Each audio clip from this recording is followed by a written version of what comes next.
सत्साई भैया भैया एक शंका मेरे और मन में आ रही थी कि जैसे सेयू और संबंध और नेकी थे, तो नेकी और संबंध तो चूड़ियाँ बेचने जाया करते थे, और चूड़ियाँ जैसे मेकअप का ये सारा सामान में आ जाती हैं, तो मेकअप तो वर्जित है हमें ऐसे मीन्स भक्ति मार्ग में, और फिर भी नेकी और संबंध कैसे पार हो गए? जो मीन्स मेकअप का सामान वर्जित होने के बावजूद वो बेचने जाते थे। पर कृपया इसका समाधान भी कीजिए। सत साहेब। बंदी छोड़ सतगुरु रामपाल जी महाराज जी की जय हो। सत्साई बहन जी, बहन इसीलिए परमपिता परमेश्वर सतगुरु रामपाल जी महाराज जी ने वर्तमान में तत्व ज्ञान युक्त सत्संग आप और हम सभी आत्माओं के लिए किए हैं, ताकि हम सारे घटनाक्रम को समझ के और अपने दिलो दिमाग से हर प्रकार की शंकाओं को निकाल के और भक्ति पे लगें, तभी हम भक्ति कर पाएंगे।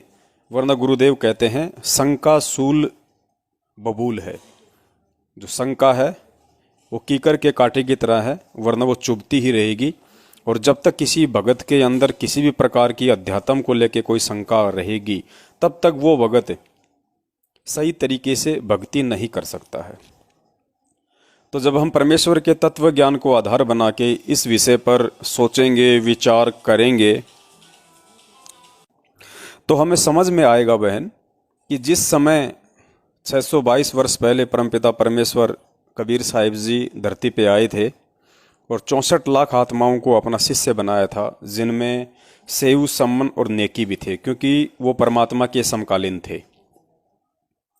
और आपकी शंका है कि आज जैसे हमें गुरुदेव मना करते हैं कि हमने किसी भी प्रकार का कोई ब्यूटी पार्लर हुआ या किसी भी प्रकार का कोई जो फैंसी आइटम है, ये हमने ना ही तो प्रयोग करना है, ना ही हमने किसी को ये बेचना है, ना हमने किसी को किसी प्रकार से इनके लेन देन में कोई सहयोग करना है। तो आप जी की शंका ये है कि फिर 622 साल पहले जब सेऊ, सम्मन और नेकी थे, वो तो चूड़ियाँ बनाने का काम किया करते थे, तो चूड़ियाँ भी तो फैंसी आइटम में आ गई। तो उस समय परमात्मा ने उनको क्यों नहीं मना किया? देखिए बहन, उस समय की परिस्थिति और आज की स्थिति बिल्कुल डिफरेंट है। क्योंकि 622 वर्ष पहले जब परमेश्वर आए थे, तो परमात्मा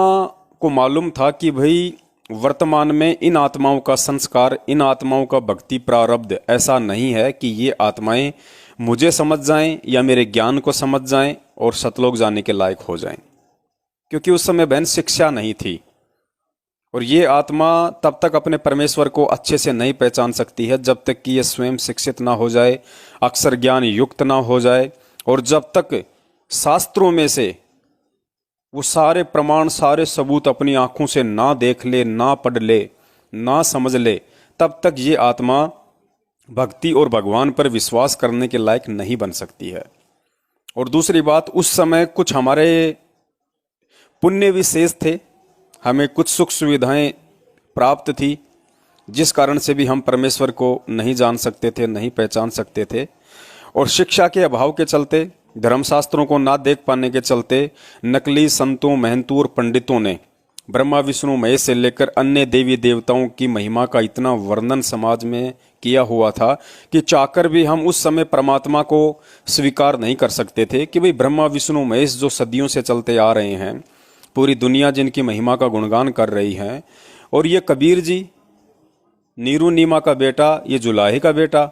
ये अपने आप को भगवान कहता है, तो बहन हम स्वीकार नहीं कर सकते थे। अंदर से, बाहर से भले हम उन्हें परमात्मा परमात्मा कह रहे थे, गुरु जी कह रहे थे, लेकिन हम अपना गुरु भी नहीं मान रहे थे। और उस समय परमात्मा ने जितनी भी आत्माओं को भक्ति से जोड़ा, तो बहन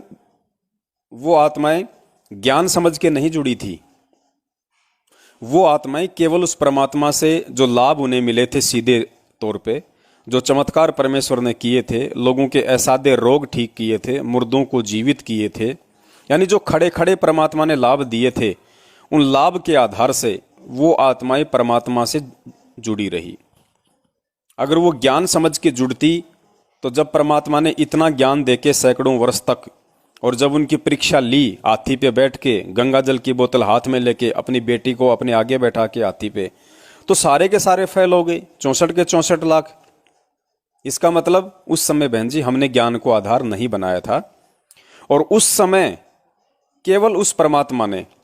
चाहे कोई किसी भी तरीके से भक्ति पे लगा रहे, चाहे कोई भी कर्म कोई करता रहे, वो आत्मा परमात्मा की भक्ति को स्वीकार कर ले। और जो प्रथम मंत्र के भी केवल बीच के 5 नाम ही उस समय परमात्मा ने आप और हमें दिए थे, ताकि उन 5 नामों के जाप से आप और हम वर्तमान समय तक, इस बिचली पीढ़ी तक मानव जन्म प्राप्त